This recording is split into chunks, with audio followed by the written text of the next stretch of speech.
YouTube family को मेरी तरफ से प्यार भरा राधे राधे। कैसे हो आप सभी? आई होप आप सब अच्छे होंगे। मैं भी बहुत अच्छी हूँ।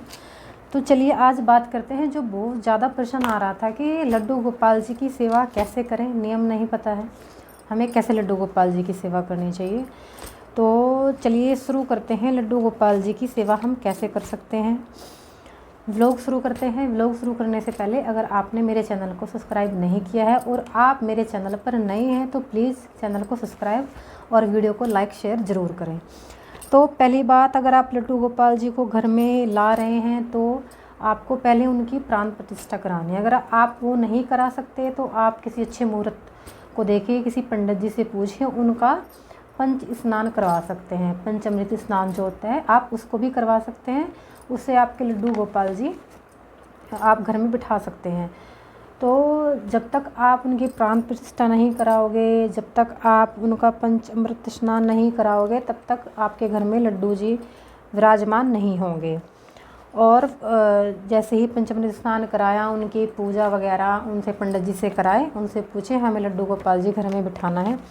तो चलिए ये हो गया है हमारा पहला स्टेप। और अब शुरू करते हैं दूसरा स्टेप, जो कि आप सभी ये याद रखिए कि लड्डू गोपाल जी हमारे घर कब आए, मतलब कौन सी डेट में आए। क्योंकि जिस डेट में आप लड्डू गोपाल जी को लेकर आए हो आपको उसी डेट में लड्डू गोपाल जी का बर्थडे भी सेलिब्रेट करना है। जैसे कि 1 साल के बाद होता है, वैसे मैं तो अपना लड्डू गोपाल जी का हर मंथ बर्थडे सेलिब्रेट करती थी जब तक मेरे लड्डू गोपाल जी 1 साल के नहीं हुए। वो आपकी मर्जी है कि आप जैसे चाहें वैसे बर्थडे सेलिब्रेट कर सकते हैं। जिस डेट में आप लड्डू गोपाल जी को लेकर आए हो आप उसी डेट को नोट कर लीजिए और उसी डेट में आप लड्डू गोपाल जी का बर्थडे सेलिब्रेट करें, जैसे कि हम अपना करते हैं, अपने बच्चों का करते हैं, इस तरीके से।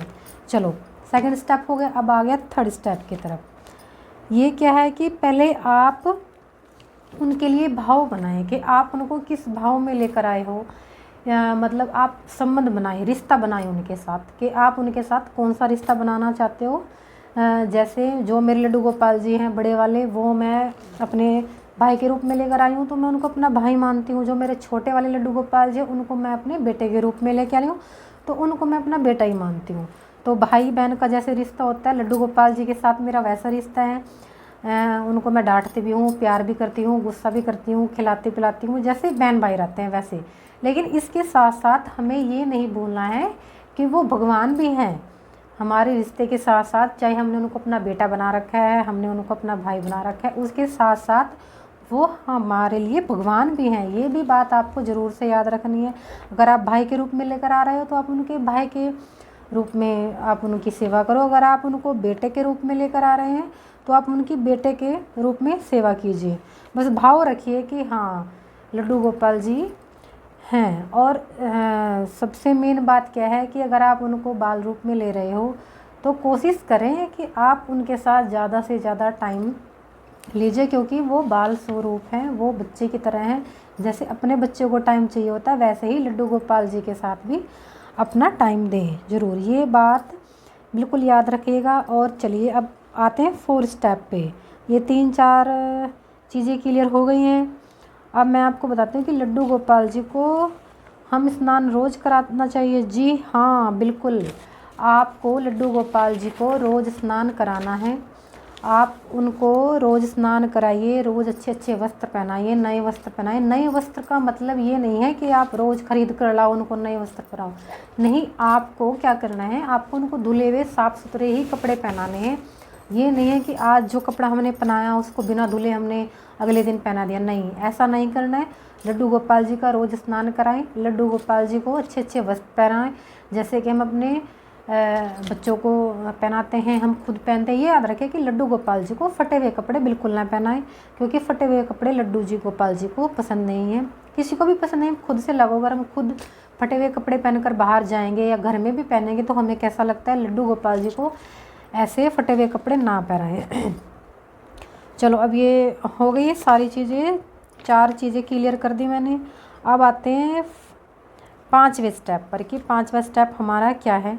5वां स्टेप हमारा ये है कि जब भी हम लड्डू गोपाल जी को स्नान करा रहे हैं, खाना खिला रहे हैं, कुछ भी खिला रहे हैं, पानी भी पिला रहे हैं, तो हमने उसमें तुलसी का पत्ता ज़रूर रखना है, क्योंकि बिना तुलसी के पत्ते के लड्डू गोपाल जी को भोग नहीं लगता है। ना ही लड्डू गोपाल जी भोग को स्वीकार करते हैं। जब तक आप लड्डू गोपाल जी को तुलसी का पत्ता रखकर भोग नहीं लगाओगे, तब तक लड्डू गोपाल जी भोग स्वीकार नहीं करेंगे। तो आपको ये चीज़ बिल्कुल ध्यान रखनी है। और साथ साथ ये भी ध्यान रखना है कि लड्डू गोपाल जी को लहसुन और प्याज का भोग नहीं लगता है, जो कि आपको भी बिल्कुल नहीं लगाना है। ये सभी को पता है कि भगवान जी को सात्विक भोजन लगता है। आप सात्विक भोजन ही बनाएं और लड्डू गोपाल जी को भोग लगाएं। और भोग लगाने के क्या नियम है, देखो जैसे आपने मंदिरों में देखा होगा कि मंदिरों में लड्डू गोपाल जी को 8 टाइम का भोग लगता है।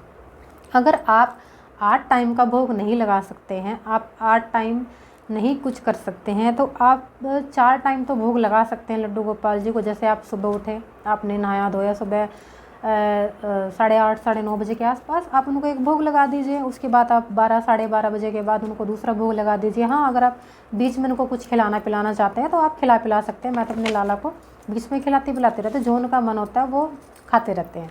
ये बात ध्यान रखना है। फिर आप उनको शाम को 4-5 बजे भोग लगा सकते हैं। फिर आप उनको रात को 8:30-9 बजे के आसपास भोग लगा सकते हैं। उससे पहले जब हम शाम को पूजा आरती करते हैं तो आप उस टाइम भी उनको भोग लगा सकते हैं लड्डू गोपाल जी को।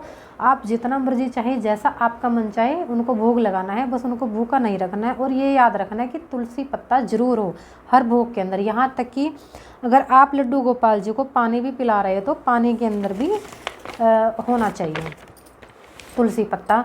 चलिए अब बात करते हैं अगले स्टेप की कि हमारे लड्डू गोपाल जी काले पड़ रहे हैं, यानी कि कलर डल हो रहा है, तो हम क्या करें। तो भाई मेरी हाथ जोड़कर रिक्वेस्ट है, जैसा आप करते हो, मैंने बहुत वीडियो में देखा है, उनको पीताम्बर से रगड़ रहे हैं और नींबू से घिस रहे हैं।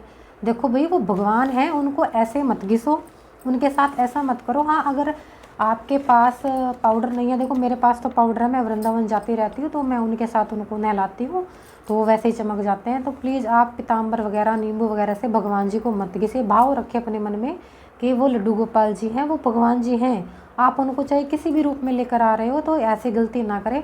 हाँ, हो सकता है अगर आप चाहो तो आप ऐरी और दही के साथ नहला सकते हो, उनसे भी आपके लड्डू गोपाल जी चमक जाएंगे। और एक प्रश्न और आता है कि संडे को हम तुलसी नहीं तोड़ते हैं तो उसके लिए भगवान को भोग लगा सकते हैं बिना तुलसी के। जी नहीं, अगर आप मान लिए जैसे हम मंगलवार को नहीं तोड़ते हैं, हम वीरवार को नहीं तोड़ेंगे, हम रविवार को नहीं तोड़ेंगे, एकादशी को हम तुलसी नहीं तोड़ेंगे, तो आप क्या कर सकते हैं, आप जैसे रविवार को नहीं तोड़ते तो शनिवार को तोड़ के रख लीजिए। आप मंगलवार को नहीं तोड़ते तो सोमवार को तोड़ कर रख लीजिए। आप वीरवार को नहीं तोड़ते हैं तो बुधवार को तोड़ कर रख लीजिए। आप एकादशी को नहीं तोड़ते हैं तो आप उससे एक दिन पहले तोड़ लीजिए। आसान सा सवाल है बिल्कुल, आप ऐसे कर सकते हो। और लास्ट चीज़ ये कि आप कोशिश करिए कि लड्डू गोपाल जी को कहीं बाहर लेकर ना जाएं, उनकी सारी व्यवस्था अपने घर पर ही करें। ये सब कुछ मैंने नोट कर लिखा हुआ है, जो जो क्वेश्चन मेरे पास आते हैं मैंने आपको जवाब दिया है। तो आप को वीडियो अच्छी लगी है तो वीडियो को लाइक कीजिएगा, शेयर कीजिएगा। अगर आप मेरे चैनल पर नए हैं तो चैनल को सब्सक्राइब जरूर कीजिएगा। जय श्री राधे, हरि बोल।